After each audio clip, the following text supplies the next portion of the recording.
Imana yambuza ibintu bagira byo kunamira ibishushanyo, ibintu bagira byo gusaberana byose irabimbuza. Mugabo nagomba nababwire, aho hose yambuza ibyo byose, nari nshitse ku rwego nari umumenyesha Imana mu ishengero. Naricara ngaha nambaye ikanzu yera, nkinjiza mika nkayasohora. Gusa mugabo icyo ntari nemerewe no gusangiza. Yesu abahezagiye. Acha hariho abatanga baca bamfasha. Sinzi ko bari banshimye umwete, narakunda Yesu nkafasha cyane, basha baranshira mu bikorwa nkiri mutoya. Yesu abahezagiye. Imana iransanga aho hantu. Nta shengero rya Pentecote nari bwinjiremo. Nta mupantekote n'umwe bwaza kubara ubutumwa bwiza. Ahantu naba abakizwa baciye kwibarabara, twavuga ngo abakizwa baciye kwibarabara. Twabona nk'abantu batangaje. Ni bake. Yesu abahezagiye. Ariko Imana irangende irambuza ibyo byose. Mbaho ahantu mu ishengero ngowe nibaza ngene nzobandanya ibikorwa by'Imana. Ariko umunsi umwe nicaye mu ishengero nkuko wicaye, Imana irangendera irambarira ngo va hagati y'abo bantu, ntihagire ikintu na kimwe gihumanya ukorako, nanjye nzokwakira. Nari nagiye gusenga hari mu gatondo ntibwari bwatangura miga. Hama ndibaza ati none je nomba ahantu gute? Naje gusenga ati ngomba nihakanya nihindwi nze mbaza Imana iyo nzoje. Yesu ashimwe. Niba wabaza Imana bizokwishura. Mbega Yesu arisho? Yesu abahezagiye. Marindi byose niko ndasenga, Mana navukiye mu ishengero none ibintu wayimbutiye none bambariye ngo mveyo. Njega Mana, marindi byose niko ndasenga. Ndaronka ijambo ry'ihumure hagati mu ndwi ngo sinzopfa ariko nzobaho kugira ngo namamaze ibikorwa by'Imana. Ndarema bukebuke mwasiye numvise iyo nzoje. Kuwa gatandatu mw'ijoro nsenga mbaraye mbaza ati Mana ejo nzoja gusengera hehe.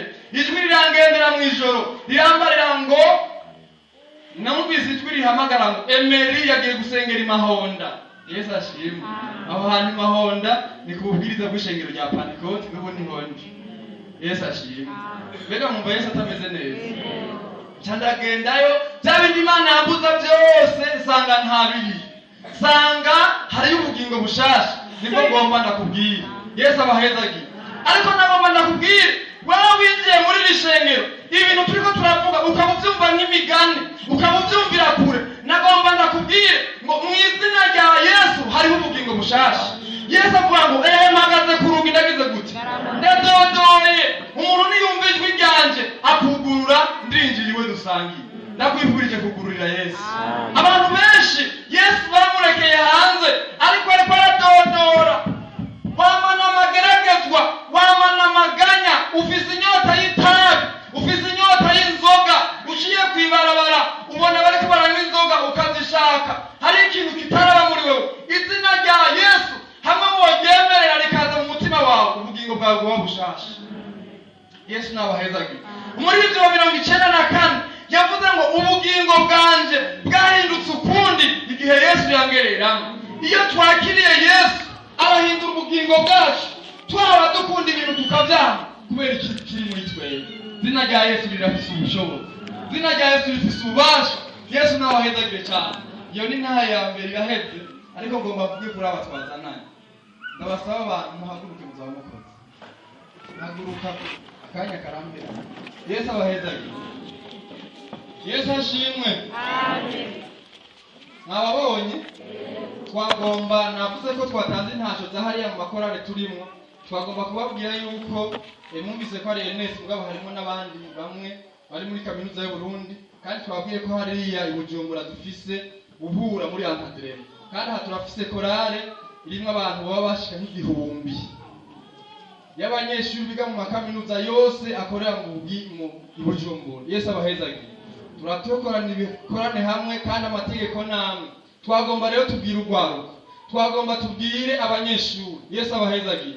N'urwaruka rubyumvireho. Hariho intahe twama dushinga aho tujya hose, mwebwe yarakatugobera kuyishinga, kuko iki gihe abanyeshuri bo muri segondere, abanyeshuri bato bato bo mu windwi bumva ngo bafise abasheri. Yesu adutabare. Yesu abahezagiye. Twagomba rero icyo gisigo kugikubita mu izina ryawe. Yesu abahezagiye. Ngaba ni mubara mubona basa nabi, aba mubona bameze nabi, aba bameze neza. Iyo korali irimo abantu bashika igihumbi, hafi igihumbi, na nukuvuga amakaminuza yose. kugira uririmbe uyiririmbemo wiga muri kaminuza Yesu abahezagiye nuko uba wafashije umufiyanse wawe hariya. Abanyeshuri mwumva muzobishoboka? Yego. Bene data twagenda. Yesu ashimwe. Bene data twagenda. Mbega turabahaye kaze muri kaminuza. Abanyeshuri turabahaye kaze mu izina rya Yesu. Kandi haragenda. Ikindi mvuga ku rwaruka. Yesu ashimwe. None abasore nimubona ko bageze gutunga ingo zabo. None kubera ko ushobora kuba mu byo kunda kombaho ntafise umuntu w'umufiyanse. Birakunda yego yerari muri wewe izina rya Yesu wararihaye kibanza ibintu byose biba kugihe kandi bizahagera.